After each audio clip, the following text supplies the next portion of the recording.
Moi j'aurais aimé d'être gangster mais j'avais pas les compétences. Quand t'as pas les compétences, va travailler frérot. Bon en fait je me suis auto-embauché dans ma société de scooter avec 4 employés taille. Donc tu es obligé d'embaucher des employés taille? En tout cas de les déclarer, payer les charges sociales. Pour tous les visas en Thaïlande, il y a des agences qui vous avancent cette somme en fait. Tu la récupéreras après, une fois que tu auras eu ton coup de tampon de l'immigration. Ils veulent que tu mettes le bon nombre de Thaïlandais. Un étranger est égal à 3 ou 4 Thaïlandais. L'alcool, les stupes, des gonzesses derrière, les poteaux, et voilà, et ça joue des mécaniques. Il y a des raccourcis. Mais à un moment, à force de prendre des raccourcis, ça se passe mal. La maison est à toi, mais tu loues le terrain pour 30 ans. Au bout de 30 ans, le Thaï, s'il veut te dégager. C'est comme en France, tu as un fonds de commerce, tu as ton bail, tu loues à un propriétaire. Ouais. Par contre, dès que c'est renégociation, c'est 100% dans les mains du Thaï. Ok, ça veut dire qu'il peut mettre le prix qu'il veut. Il peut, voilà. Les Thaïlandais, c'est un concept. C'est chez On eux est quand entre même. le Corse et les DZ. Le Thaïlandais, c'est solide. Il y en a qui ont construit des maisons à flanc de collines, qui avaient corrompu la police pour avoir les autorisations. Là, il y a 90 villas qui sont rasées à Koh Samui en ce moment. Les Thaïlandais, ça passe pas du tout. Si tu joues pas les règles de jeu, d'employer le bon nombre de tailles et de payer un minimum d'impôts, à un moment, on vient de chercher.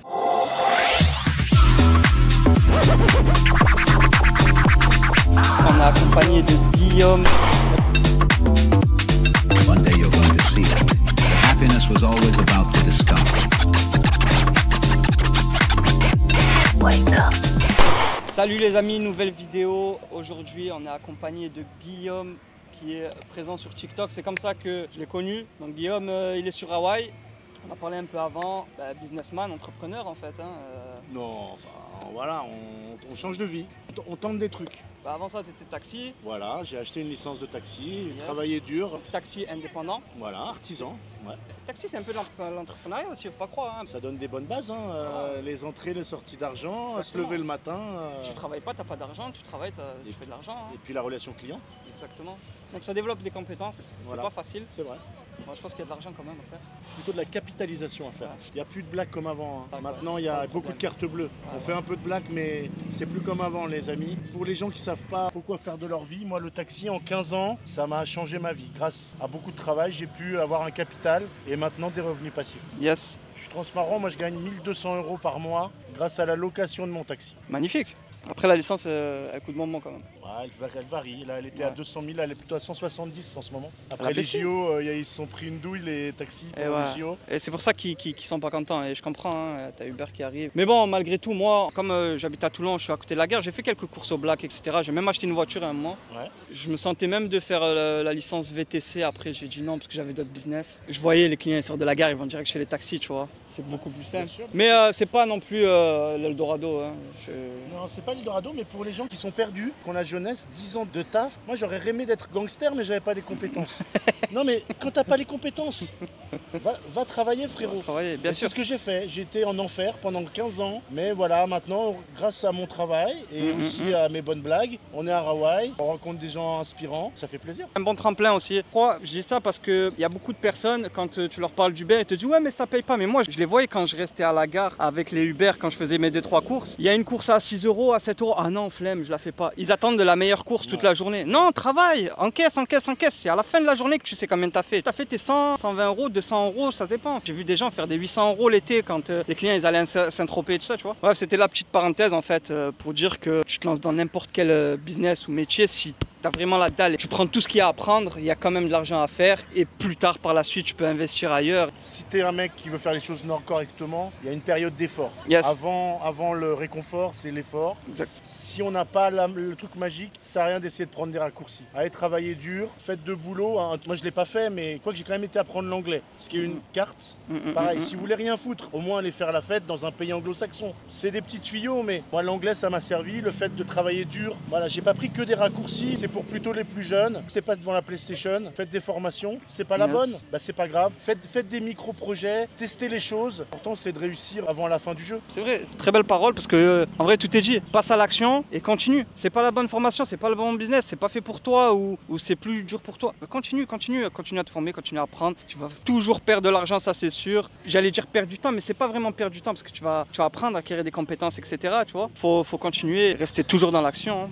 Et du coup, toi là maintenant, tu es installé sur Hawaï. Ça y est, depuis 6 mois je suis là. Pendant le Covid, j'ai investi et c'est grâce à ça que j'ai un peu d'avance par rapport à d'autres et que j'ai 2 salons de massage ici à Hawaï. Des salons sérieux pour les familles, ça s'appelle Mermaid. M-E-R-M-A-I-D, la sirène en anglais. Vous êtes tous les bienvenus. On ne sait pas trop en Thaïlande si c'est un truc bien fréquenté, pas bien fréquenté, vous voyez ce que je veux dire. Donc moi j'essaye de créer une marque, pas du tout haut de gamme, un truc sympathique, propre pour les familles. C'est ça que j'essaye de présenter à mes clients. Yes, bonne idée. Donc 2 boutiques, il y a d'autres projets, j'ai des scooters à la location, je vais avoir des chambres, on essaye d'avancer. Voilà. Ouais, petit à petit, tu fais en sorte que tes business en boîte, c'est ça qui est bien. Un mec qui arrive, voilà, il peut louer un scooter, plus tard il pourra louer une chambre. Exactement, et au-delà de ça, je suis au bout du monde et rencontrer des gens sympathiques et inspirants, c'est toujours avec plaisir. Et ça n'a pas de rapport avec l'argent, ni votre origine. Tant que vous êtes avec un bon mindset et qu'on se respecte, vous êtes tous les bienvenus. Il n'y a pas que l'oseille, il y a aussi le feeling. Il y a des gens, ils m'appellent, ils veulent être mes amis, mais ça colle pas, désolé si ça colle pas. Yes.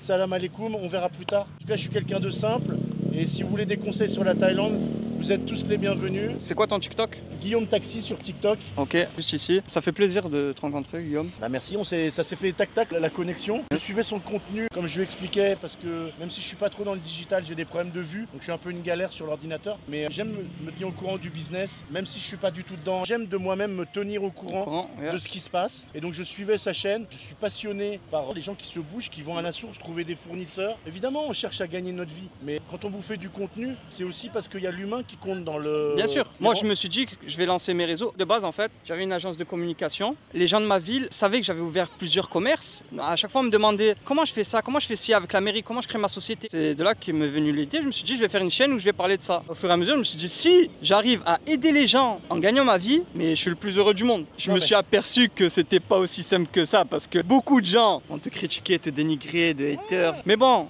d'un autre côté, je reçois beaucoup de messages aussi. Merci, grâce à toi, j'ai fait ci, j'ai fait ça. Et donc, ça fait toujours plaisir. Et c'est pour ces gens-là, en fait, que ça te motive à continuer. Parce que maintenant, je connais très bien les réseaux. Si je voudrais, mes comptes, je les ferais exploser. Je sais comment faire, mais j'ai pas envie. Je veux kiffer, je veux apporter de la plus-value, de la valeur, pas seulement montrer des belles voitures et des belles maisons et suivez-moi, c'est facile. J'ai pas envie de ça. Et toi, en fait, dans le live, tu m'as dit, ah, t'es pas loin de chez moi et tout ça. J'ai regardé ton contenu et ce que j'aimais bien, justement, j'aime bien les personnes entreprenantes. J'en ai rien à foutre que tu sois millionnaire ou que tu gagnes 10 000 ou 5 000 ou 2 000. Ce qui m'importe, c'est ce que tu fais, ton mindset, ton caractère et l'humain. Comme tu disais, le courage, entreprendre, essayer, voilà. C'est ça qui est le plus important en fait. Parce qu'en fait, tu connais pas l'avenir. La personne qui est en face de toi, peut-être qu'elle gagne 1000 € aujourd'hui, mais si elle est déterre, et tu le vois à sa façon de parler, d'agir et de faire, il se peut que dans 6 mois, 1 an, elle te dépasse. Il se peut que dans 6 mois, 1 an, elle pète le million. Et on lui souhaite. Et on lui souhaite, tu vois. Et donc moi, c'est ça qui m'a plu chez toi. Sur un sujet, pouvoir nous aider, on n'a pas la science infuse, on n'a pas le même âge. Non, bien sûr, pas le même vécu. C'est ma vision de la vie, on a un jeu de cartes. On n'a pas tous les mêmes cartes. Donc de une, jouez votre jeu de cartes parce que c'est trop con de pas le jouer.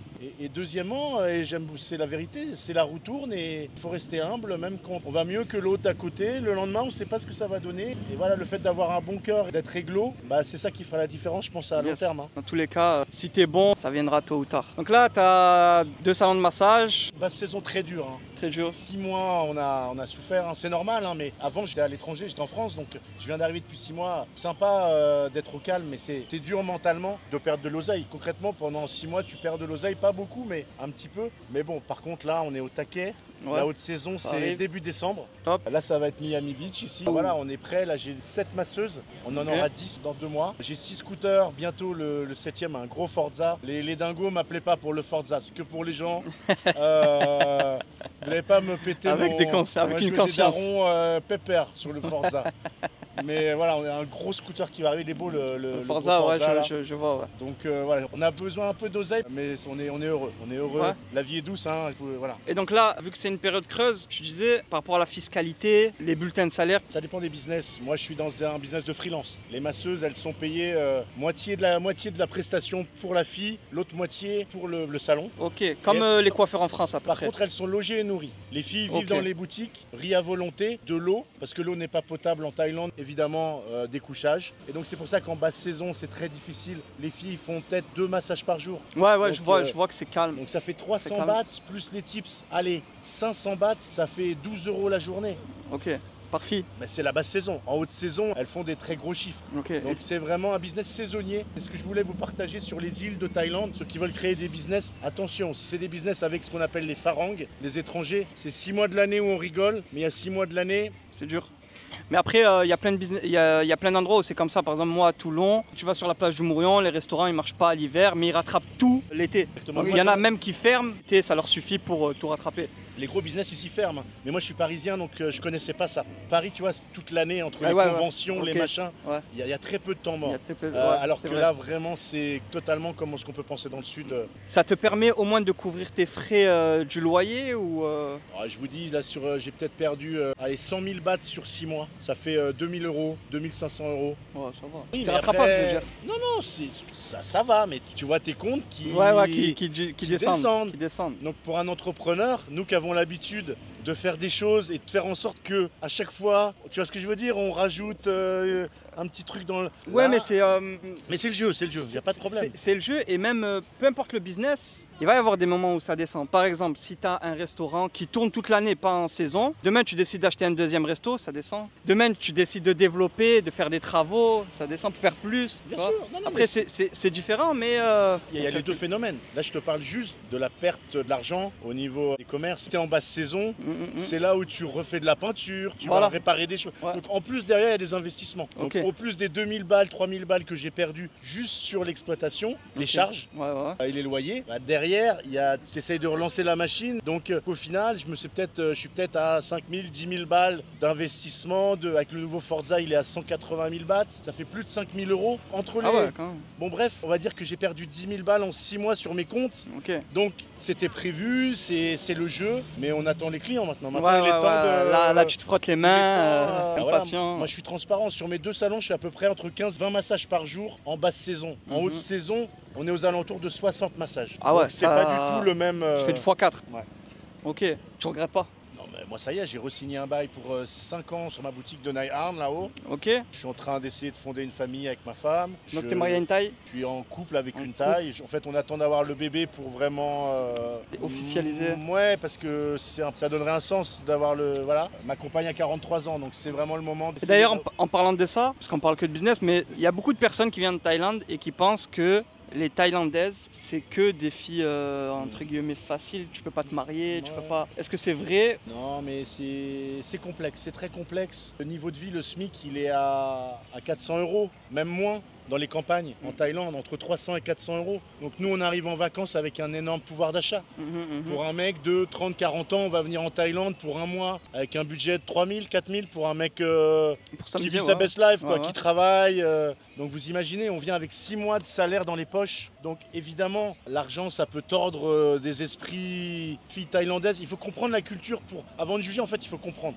Les Mhm. Thaïlandaises ont des enfants très jeunes, souvent vers 17, 18 ans, le premier enfant. Et puis après, il n'y a pas de retraite, donc les jeunes doivent s'occuper des vieux. Donc très rapidement, socialement, au niveau de leur village, c'est quand même beaucoup de villages, la Thaïlande, il faut ramener de l'oseille. Et donc évidemment, les mecs balèzes, on va les envoyer faire de la boxe, faire des boulots balèzes. Les jolies filles, bah voilà, quand vous voyez l'argent facile qu'elles peuvent ramener pour tout le village. Donc c'est là où aussi juger, dire ces filles-là sont des filles de mauvaise vie, à la différence de nos filles de... C'est pas méchant, c'est de l'humour les amis. Mais à la différence de nos filles de mauvaise vie en Europe, au moins les Thaïlandaises, l'oseille, il va au village Ouais, elles savent pourquoi. pour les enfants et pour les parents. C'est un besoin. Donc ça me semblait important de ne pas cataloguer. Mais de toute façon, notre référentiel de filles bien, prostituées, machin, le logiciel n'est pas le même ici. Donc c'est difficile de vous expliquer en 2 minutes. Ouais, ok.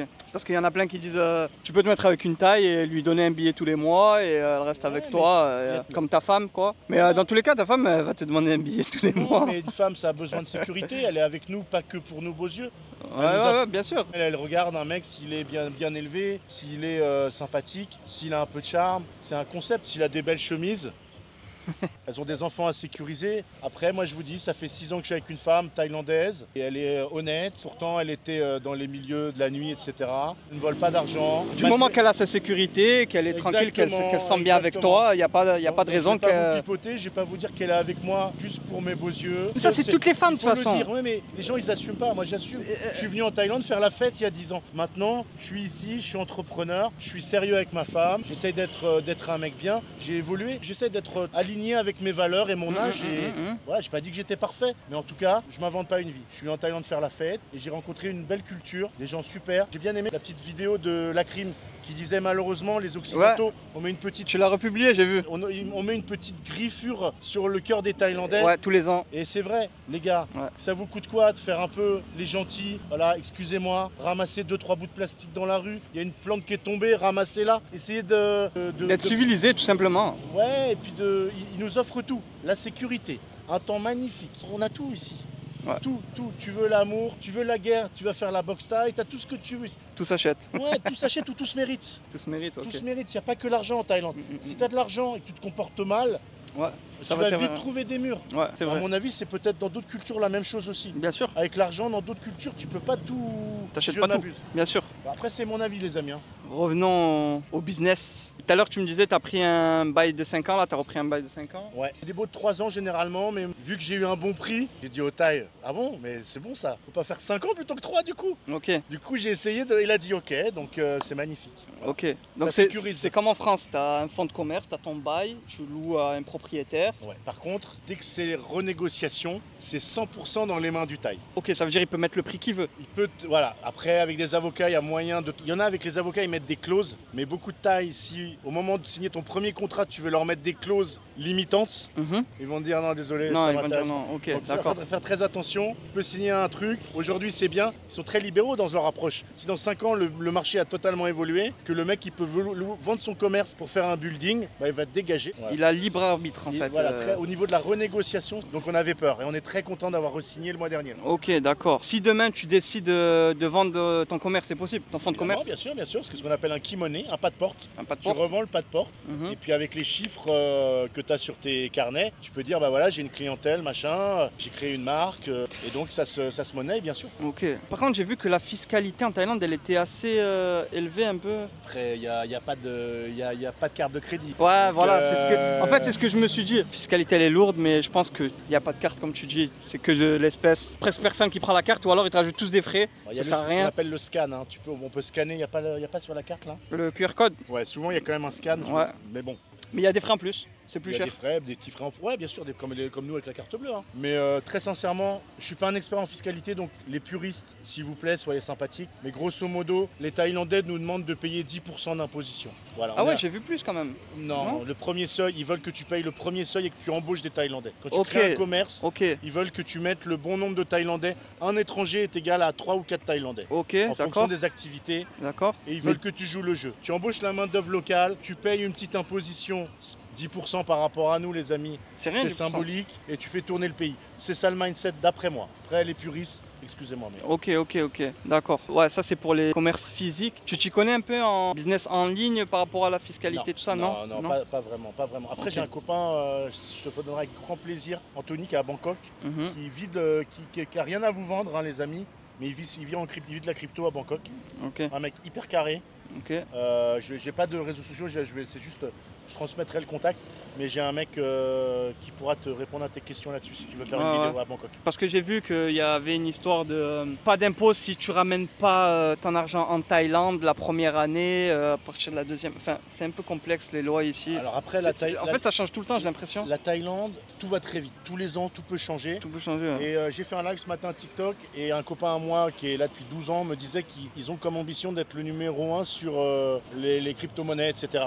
En Asie, ils sont en train de mettre un énorme plan en place crypto. Je pense que ce qui est valable aujourd'hui, ça sert à rien de trop de se prendre la tête. Mais par contre, il faut suivre le dossier parce que la Thaïlande, il va se passer beaucoup de choses sur le digital. T'as vu le nouveau visa digital Business nomade. Donc, il est valable pour 6 mois. 6 mois ou 1 an? 6 mois, renouvelable tous les 6 mois. Ok. Voilà. Pendant 1 an? Non, 6 mois à renouveler, sans limite pour le moment. Ah, ça c'est le DTV. Ouais. Parce que je crois qu'il y a 2 visas. Il y a un visa business nomade 1 an et il y a un visa DTV qui est renouvelable tous les 6 mois pendant 5 ans. Le DTV, ça c'est à peu près sûr. Tous les 6 mois, vous renouvelez. Par contre, petit 1, il faut une société à l'étranger. Petit 2, il faut prouver au Thaï que tu as une clientèle qui est en dehors de la Thaïlande. Ouais. Et il y a aussi un visa où tu dois bloquer de l'argent ici? Comme en Malaisie, non ? Retraite, à partir de 50 ans, le visa retraite en Thaïlande. Là, c'est à peu près 25 000 € à bloquer sur un compte. Après, pour toutes ces histoires d'argent à sortir, pour tous les visas en Thaïlande, il y a des agences qui vous avancent cette somme en fait. Tu vois, t'es jeune, t'as pas trop d'oseille, mais t'es bon sur ton skill sur l'ordinateur, Ok. tu peux venir ici si t'as des clients en France, t'installer, vivre ta meilleure vie. Et en fait, les agences, évidemment, vont te prendre une petite com. En fait, c'est 3 mois avant et 3 mois après la demande du visa. Ok. L'agence va te mettre la somme sur le compte. D'accord. Elle te la récupérera après, une fois que tu auras eu ton coup de tampon de l'immigration. Mais c'est possible, si vous n'avez pas l'argent, de faire des montages via une agence. Ils vous prêteront les fonds le temps d'obtenir le visa. Ok. En fait, j'ai l'impression qu'en Thaïlande, si tu regardes les lois, tout est complexe, mais en vrai, sur le terrain, tout est plus simple. Il y a toujours des arrangements, je veux dire, en Exactement, il y a Thaïlande. toujours une petite porte, c'est tout à fait ça la Thaïlande. Ça, c'est bien. Mais avant de prendre la porte de secours, il faut jouer le jeu. Si après vous êtes vraiment bloqué, on cherche les autres options. Ok. Jouer les règles du jeu, ils sont très accueillants, mais il faut pas les prendre pour des nigauds. C'est pas méchant, j'ai rien contre les Russes, mais il y a beaucoup de Russes après le Covid qui sont venus investir. À Phuket. Et qui n'ont pas joué le jeu du nombre d'employés thaï. Ils ont créé des sociétés. Et ils faisaient tourner les business entre eux. Il y a même un mec qui avait créé une sorte de Uber russe sur Phuket. Ah ouais? Ouais, qui avait créé avec ses voitures, machin. Les Russes, ils conduisaient les gens. Voilà, les Thaïlandais, ça passe pas du tout. Si tu joues pas les règles de jeu, d'employer le bon nombre de Thaïs et de payer un minimum d'impôts, à un moment, on vient te chercher. Pourquoi t'as choisi Rawai, toi? Le destin, il y a 10 ans, j'étais au bout de ma vie de taxi, endetté jusque-là. Envie de faire la fête, j'étais célibataire. Je suis rentré dans une agence Fram à Opéra, quartier de l'Opéra à Paris. Ouais. Et la nana m'a envoyé ici à Rawai. Et je suis tombé. Ça n'avait rien à voir, hein, c'était pas bétonné, c'était vraiment beaucoup plus nature. typique. Mais il y avait cette beauté-là. Je sais pas si tu peux leur montrer peut-être. Ouais, c'est vrai que c'est magnifique. Amoureux du panorama, il va vous montrer. Regardez. Faut que je vous montre. Regardez-moi ça. C'est vraiment magnifique. Et là-bas, je sais pas si vous voyez, mais il y a toutes les îles. D'ailleurs, j'ai fait une vidéo où je suis dans une des îles. Là. Et franchement, c'est magnifique. Dommage, là, le temps, il a tourné. De toute façon, il tourne tout le temps. Mais moi, en fait, au début, la saison des pluies et tout ça, ça fait peur. En fait, si t'es installé, non. Moi, je trouve que c'est le meilleur moment parce que il fait chaud. Après, il pleut un petit peu, ça rafraîchit, ça fait du bien. Après, il retape. Pour moi, c'est top. Surtout si t'as pas de problème comme moi de faire venir des clients. Si t'as des sources de revenus, il n'y a pas de stress. Bah, en fait, moi. Et d'après moi, tout va exploser. Excuse-moi, d'ici 5 ou 10 ans, il y a déjà Bali, tous les digital nomades. Mais pour moi, le monde entier va venir dans ces coins-là. Pour moi, dans 10 ans, ça aura totalement changé à cause des profils comme toi, des mecs qui ont une autre gamberge, qui n'ont pas de problème à monter dans un avion. Voilà. Bah, en fait, moi, quand je suis venu sur Hawaï, là, parce qu'en fait, j'ai fait Bangkok, j'ai fait Pattaya, pas cette fois-ci, mais avant ça, j'ai pas trop aimé Bangkok, j'ai pas aimé Pattaya du tout. Ouais. Pour moi, c'était vraiment, c'est l'enfer sur terre. Enfin, quand je dis l'enfer sur terre, c'est vraiment la fête à gogo. Il n'y a pas ce calme, cette tranquillité. Si tu veux faire la fête, tu peux faire la fête. Par exemple, ici, tu vois, les filles et tout, elles sont dans les bars cachées. Ouais, c'est caché là, tranquille. Centre commercial Tops, c'est des produits à l'occidental. Yes, c'est pas le moins cher Tops, hein. Attention. Tu veux de la mozzarella, t'en trouves. Ouais, en fait, il y a tout ici, c'est ça qui est bien. Voilà, on a un copain, Rawai, il fait boulangerie-pâtisserie. Il a du brie, il a du sauciflard. Bien. Évidemment, ça vaut un peu plus d'argent, mais il y a moyen de vivre vraiment une vie de qualité ici. Qualité, ouais. Plus de famille. Et historiquement, Rawai, c'est quand même beaucoup les retraités.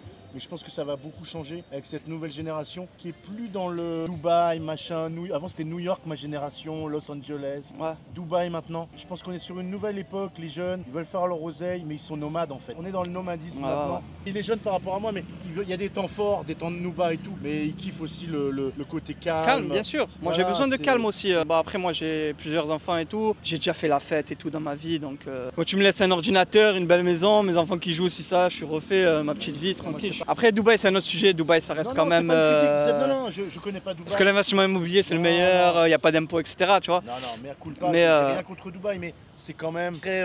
C'est pas pareil. Ça bouge Dubaï. Ça bouge exactement. Si tu veux bouger, vraiment être dans l'action, enfin, si tu veux plus être tranquille, ici c'est le top. Et moi, c'est ce que j'ai kiffé à Rawai là.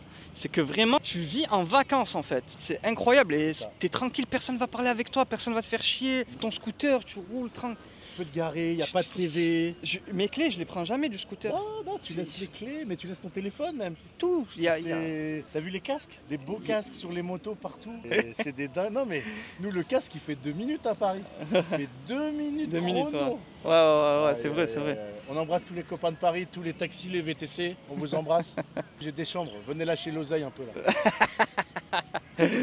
Petite pub. On rigole, il faut rigoler. Dans tous les cas, s'ils viennent ici, il vaut mieux qu'ils viennent te voir à toi. Enfin, moi, je marche comme ça. Vaut mieux que je donne la force à un frérot qui lance son bise ailleurs, tout ça, qui est de chez moi, qu'à un inconnu. Et c'est comme ça que ça marche. Et c'est pour ça qu'il y a plein de pays ou de cultures, ils travaillent comme ça. Comme les Russes tout à l'heure, t'en parlais, tu vois, ils se donnent la force entre eux. Et nous, c'est ça qui est dommage en France. Il y a un problème. Les médias nous ont tellement fracturés, divisés. Alors qu'en vrai, même si je suis marocain, toi, t'es français. Quand j'arrive ici, why are you from? France. France. Exactement. Tu vois. Donc au final, on est divisé pour rien. On a voyagé, on a entrepris. Évidemment, il y a toujours des fachos de service, des gens obtus, on a grandi ensemble en fait, tu vois ce que je veux dire. On a un évolue par rapport aux anciens un peu, tu vois.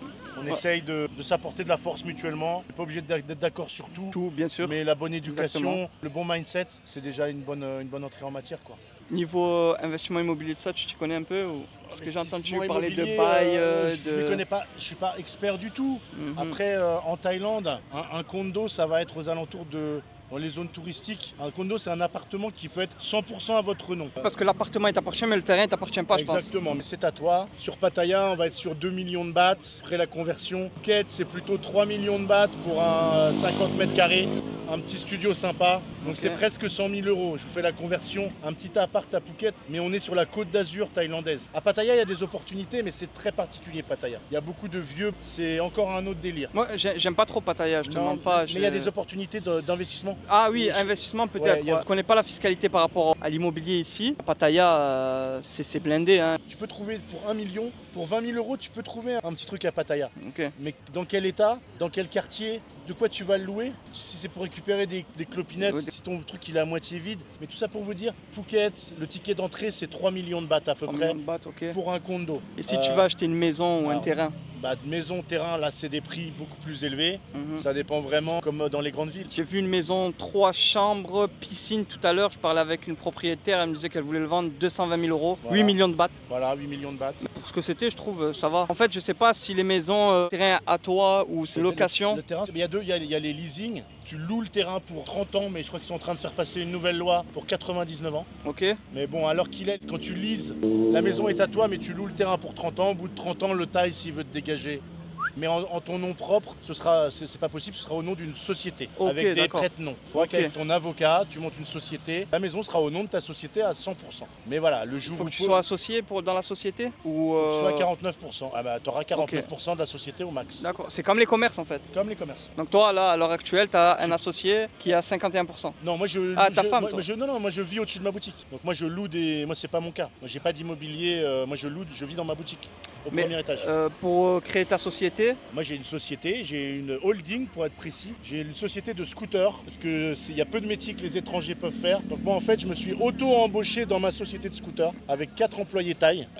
Donc tu es obligé d'embaucher des employés taille? En tout cas de les déclarer, payer les charges sociales. D'accord. Excusez-moi je donne des chiffres, c'est pour vous donner de la valeur. Moi plus les 4 Thaïlandais c'est à peu près 10 000 bahts, 300 euros par mois de charges sociales pour moi et les 4 Thaïs. Et la holding, en dessous de scooters, j'ai les 2 salons de massage. Les informations que je voulais vous donner, le plus sûr c'est les condos dans l'immobilier, 100% sont à votre nom. Ceux qui sont dans le pur investissement contre l'oseille, les leasehold, acheter une maison et le louer sur 30 ans, c'est possible. Ça c'est du leasing, mais au bout de 30 ans, est-ce que le Thaïlandais va vouloir renégocier avec vous? Dernière solution, créer une société pour mettre la maison à votre nom. Voilà, c'est les cas de figure dans l'IMO en Thaïlande. Donc la société, toujours besoin d'associés? Toujours, mais après tu peux mettre des clauses de prise de décision, tu vois, avec ton avocat. Les actionnaires majoritaires ne peuvent pas... Sur le PV d'assemblée, voilà, comme en France, PV d'assemblée générale, c'est ton avocat qui met des limites aux actionnaires. Ouais, il peut faire ça, il peut pas faire ça, ok. Voilà. Par exemple, moi, vous voyez, moi j'ai 49, ma femme a 20% et j'ai 2 autres Thaïlandais. C'est-à-dire que rien que moi et ma femme... En vrai, t'es majoritaire. Non mais rien que moi et ma femme, on est maîtres chez nous, à 100%.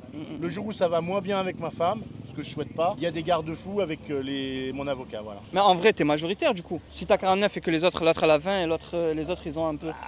Oui, je suis actionnaire majoritaire, mais le jour où les Thaïlandais veulent... les Thaïlandais, c'est un concept. C'est chez on eux est entre le Corse et les DZ. Le Thaïlandais, c'est solide. Ouais, c'est vrai. C'est solide. Donc déjà qu'ils nous acceptent, mais c'était de l'humour. Mais voilà, attention. Ça reste chez eux. C'est un point où je suis un peu réticent aussi, tu vois. Mais en vrai, c'est presque partout comme ça. Hein. Le vrai problème, d'après moi, au-delà de c'est mon terrain, c'est pas mon terrain, t'es propriétaire, t'es pas propriétaire, c'est le jour où il y a un gros conflit politique. Mini Macron, le prochain, pas celui-là, mais celui dans 20 ans, va foutre le bordel. Là, le jour où les Thaïlandais, ils disent les Français, basta. Basta, là, on est mal. Parce que là, en 2 minutes, ils nous font tous sauter comme des billes. Hein. Pour moi, il est plutôt politique le danger qu'au niveau des couillonnades. Il y a des gens qui ont investi des dizaines de millions d'euros dans des villas. Ils l'auraient pas fait s'ils n'étaient pas sécurisés. Ouais, après, par contre, il y en a, je sais pas si vous avez vu, sur Koh Samui, il y en a qui ont construit des maisons à flanc de colline, qui avaient corrompu la police pour avoir les autorisations. Là, il y a 90 villas qui sont rasées à Koh Samui en ce moment. Il y en a, ils sont en train de pleurer. Hein. Ah non, quand tu construis ça, c'est pour faire dans les règles. Mais si tu suis pas les règles, il y a des raccourcis. Mais à un moment, à force de prendre des raccourcis, Ça se passe mal. Pour moi, la Thaïlande, on prend au maximum les chemins pour les étrangers. On a mis en place d'autres règles qui ne sont pas les mêmes règles que pour les Thaïlandais. Après, de temps en temps, on prend des petits raccourcis, mais essayons d'être carrés, respectueux. Moi, c'est ma méthode de fonctionnement. Et pour revenir à Rawai, moi, quand je suis arrivé ici, j'ai trouvé ça magnifique. En fait, tout ce que je cherchais, parce que j'hésitais entre m'installer en Malaisie ou ici ou Dubaï, je trouve ça magnifique. Et en fait, je me suis dit, mais comment ça se fait que c'est pas aussi développé de ça, tu vois? Beaucoup de personnes disent qu'en 2050, la Thaïlande sera inondée. Mais j'ai vu une autre vidéo. C'est Bangkok, c'est Bangkok. Ah, c'est Bangkok. C'est Bangkok. Ok, d'accord. C'est Bangkok ils parlent depuis déjà 10 ans au moins de déplacer la capitale. Non, ça n'a rien à voir avec les îles. Non, c'est Bangkok, c'est Bangkok. Et après, j'ai vu quelqu'un qui disait, d'ailleurs, chez Théophile Hélier, je sais pas si tu connais, il disait, ouais, mais moi, mes banques, elles me prêtent. Donc, si mes banques me prêtent, c'est qu'elles sont au courant de ce qui va se passer. D'après moi, c'est surtout que tu n'as pas encore vu la haute saison. Ouais, j'ai pas vu la haute saison. Du mois de janvier-février, avec vraiment beaucoup de monde. C'est la folie.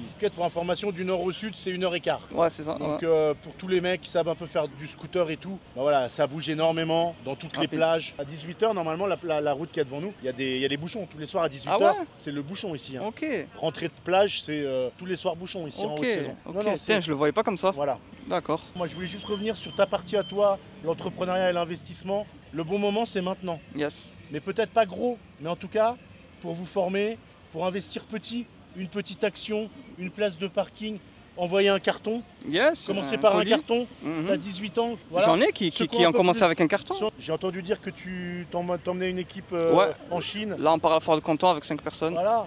À un moment, ça marchera pas. Mais c'est pas grave. Vous aurez été en Chine. Vous aurez vu des fournisseurs. Vous aurez amélioré vos langues. Vous avez peut-être rencontré l'amour. Finalement, ce sera peut-être pas la Chine, mais ce sera la Malaisie ou la Thaïlande. Yes. Un plan appelle un autre plan, tu vois. C'est en faisant les choses que... On n'a pas le futur. Soyez dans le mouvement. Comme nous, on s'est branchés comme ça, tac tac, en 2 secondes, parce que on est tous les deux dans une démarche de rencontrer des gens, de faire du contenu, et il faut pas se le cacher. Je vous dis, moi, pendant 20 ans, j'étais presque au point mort. J'ai fumé du bédo trop. De 17 à 37 ans, j'étais avachi sur mon canapé, mais il y avait des raisons aussi. Il faut aussi se poser des questions. Si vous avez des addictions, il y a sûrement des raisons. Il faut aussi travailler sur le fond. Il n'est jamais trop tard pour se réveiller. Donc il n'y a pas d'âge. J'ai 49 ans, vous voyez, depuis la semaine dernière. Puis les gens qui n'ont pas le mindset, merci, remerciez-les. Passez à côté. Franchement, il y a plein de monde sur cette terre. Bien sûr, pas perdre de temps, être focus et pas se dire c'est soit maintenant je réussis, soit jamais en fait. Il y a beaucoup de personnes qui se disent si ça marche pas, non. Soit je veux que ça marche, soit non. Non, c'est pas tout noir ou tout blanc. C'est gris. Fais des actions, fais des efforts, trompe-toi, continue. De toute façon, on répète tout le temps la même chose, mais parce qu'en fait, c'est exactement le chemin à prendre en fait. Il y a beaucoup de personnes qui ont du mal à comprendre. 49 ans, les amis. Je suis au soleil en tongs à 49 ans. Ça a été long, hein. Ça a été long, mais voilà. Mais moi, je dis toujours, la vie est courte, mais le chemin est long. C'est pour ça qu'il faut passer à l'action rapidement. Tu connais pas ton chemin. Pour certains, ça peut paraître long. Ça dépend de ta voiture. Si tu roules dans la vie en Lamborghini ou en Clio, il y en a, ça va plus vite que d'autres. Il y en a, ils sont stoppés en plein milieu. Vous avez vu, un jour, on se dit ça paye pas pour moi et on voit des millionnaires qui ont des accidents. Et on se dit finalement, je préfère ma vie avec 3 potes, des gens sympathiques, un petit coca, que d'être millionnaire et que ça s'arrête à 40 ans. Pour finir le dossier de Thaïlande, attention, les dangers de la route en Thaïlande. Hein. Prenez pas des trucs que vous pouvez pas payer si vous les pétez. C'est important de le dire à la communauté Voilà, si vous n'avez pas d'oseille, prenez pas des trucs à 20 000 €, les amis. Après, derrière, c'est des cagnottes, c'est des machins.